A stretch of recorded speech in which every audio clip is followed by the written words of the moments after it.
बातमी नवी मुंबईमधून। नवी मुंबई महानगरपालिकेमार्फत वाशी येथील छत्रपती शिवाजी महाराज चौकामध्ये छत्रपती शिवाजी महाराज जयंती उत्सवाचं आयोजन करण्यात आलंय। या जयंती उत्सवाला वनमंत्री गणेश नाईक यांनी देखील उपस्थिती दर्शवत महाराजांना अभिवादन केलंय।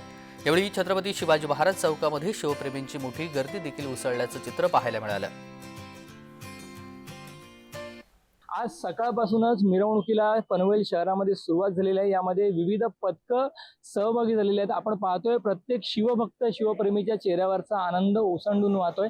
या शिवजयंतीबद्दल, या आयोजनाबद्दल बोलण्यासाठी आपल्यासोबत पनवेल महानगरपालिकेचे आयुक्त तथा प्रशासक मंगेश चितळे सर आहेत। सर, काय सांगाल, आज आपण पाहतोय सकाळपासूनच शिवजयंतीनिमित्त खूप मोठ्या प्रमाणात या ठिकाणी शिवभक्तांच्या चेहऱ्यावर आनंद ओसंडून वाहतोय। कशा पद्धतीचं आयोजन आहे? छत्रपती शिवाजी महाराजांच्या या जयंतीबद्दल महानगरपालिकेमार्फत आम्ही जनजागृती केली होती। आम्ही सर्व सामाजिक संस्था, सर्व शाळा ह्या सगळ्यांना आम्ही या कार्यक्रमामध्ये सहभागी होण्याबद्दल आमंत्रित केलं होतं आणि त्याला फार मोठ्या चांगल्या प्रमाणामध्ये उत्स्फूर्त प्रतिसाद मिळालेला आम्हाला आहे। उत्स्फूर्तपणे स्वतः याच्यामध्ये सहभागी होऊन ही शोभायात्रा आणि हा शिवजयंती सोहळा अत्यंत चांगल्या पद्धतीने साजरा करण्याबद्दल चांगल्या प्रकारे कारवाई चालू आहे।